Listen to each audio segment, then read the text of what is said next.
অনেক দিনের ছাড়াছাড়ি ডিভোর্স মিলবে কি তাড়াতাড়ি? 1 বছর নয়, 2 বছর নয়, একেবারে 22 বছর ধরে ছাড়াছাড়ি। এখন তাড়াতাড়ি করলে কি হবে?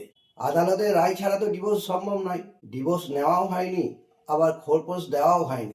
তাহলে কি হবে? বিবাহিত জীবনে বিচ্ছিন্ন থাকা এক অন্য কথা, আর দীর্ঘ 22 বছর ধরে আলাদা থাকা পূর্ণ অন্য বিষয়।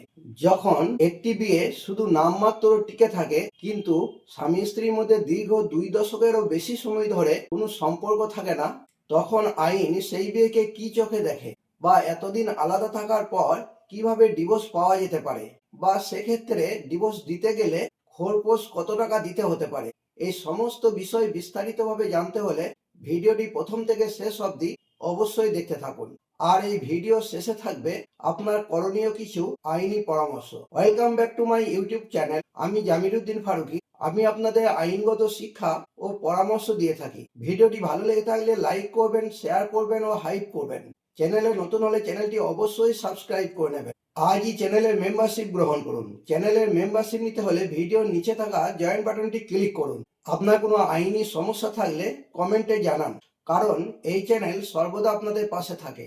আজকের এই ভিডিওতে জানাবো 22 বছর আলাদা থাকার পর কিভাবে ডিভোর্স পাওয়া যেতে পারে। সেক্ষেত্রে আদালত কিভাবে খোরপোশ নির্ধারণ করবে।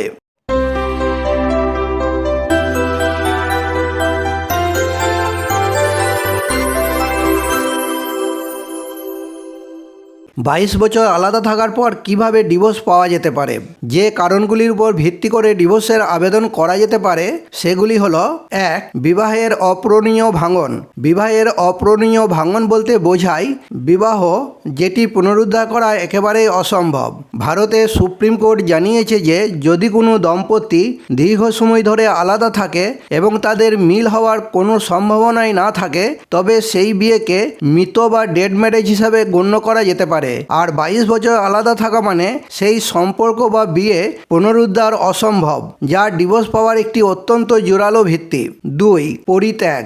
আইন অনুযায়ী 2 বছর আলাদা থাকলেই সেই গ্রাউন্ডে ডিভোর্স মামলা করা যায়। আর 22 বছর আলাদা থাকা মানে ডিভোর্স মামলা ফাইল করার জন্য এই গ্রাউন্ডটি প্রমাণ করা অত্যন্ত সহজ। পরিত্যাগ সংক্রান্ত বিষয় নিয়ে আমার একটি ভিডিওর লিঙ্ক ডেসক্রিপশনে দেওয়া আছে, চাইলে দেখে নিতে পারেন। 3. নিষ্ঠুরতা। সুপ্রিম কোর্ট বলেছে কোনো কারণ ছাড়া দীর্ঘকাল সঙ্গীকে একা রাখা এক ধরনের মানসিক নিষ্ঠুরতা। আর 22 বছর আলাদা থাকার পর এই যুক্তিতেও মামলা করা যেতে পারে। নিষ্ঠুরতা সংক্রান্ত আমার একটি ভিডিওর লিঙ্ক ডেসক্রিপশনে দেওয়া আছে, চাইলে দেখে নিতে পারেন। 4. ব্যভিচার। যদি কেউ ব্যভিচারে লিপ্ত থাকে তাহলেও সেই যুক্তি দেখিয়ে ডিভোর্সের আবেদন করা যাবে। আইনি প্রক্রিয়া। ক. Legal notice. প্রথমে আইনজীবীর মাধ্যমে লিগ্যাল নোটিশ পাঠিয়ে মিউচুয়াল ডিভোর্স করার জন্য প্রস্তাব দেওয়া যেতে পারে। খ. একতরফা পিটিশন। স্ত্রী রাজি না হলে ফ্যামিলি কোর্টে একতরফা ডিভোর্সের জন্য পিটিশন ফাইল করা যেতে পারে। সেক্ষেত্রে 22 বছর আলাদা থাকার প্রমাণ আদালতে জমা দিতে হবে। গ. কাউন্সেলিং। আদালত সাধারণত প্রথমেই স্বামী স্ত্রীকে মিলিয়ে দেওয়ার জন্য মেডিয়েশন বা কাউন্সেলিংয়ে পাঠায়। ঘ. শুনানি ও রায়। কাউন্সেলিং ব্যর্থ হলে আদালত সাক্ষ্য প্রমাণ বিচার করে রায় দেবেন। ই. আদালতের দৃষ্টিভঙ্গি। দীর্ঘকাল আলাদা থাকলে আদালত সাধারণত বিবাদ মিটিয়ে দেওয়ার থেকে ডিভোর্স মঞ্জুর করতে বেশি আগ্রহী হয়। সেক্ষেত্রে আদালত কিভাবে খোরপোশ নির্ধারণ করবে। এই পরিস্থিতিতে আদালত সাধারণত যেসব বিষয় বিবেচনা করে স্থায়ী খোরপোশ নির্ধারণ করে থাকে সেগুলি হলো: 1. স্বামীর আয় ও মর্যাদা। স্বামীর বর্তমান মাসিক আয়, স্থাবর অস্থাবর সম্পত্তি ও সামাজিক অবস্থানের উপর ভিত্তি করে খোরপোশের পরিমাণ নির্ধারিত হয়। 2. স্ত্রীর প্রয়োজন ও বর্তমান অবস্থা।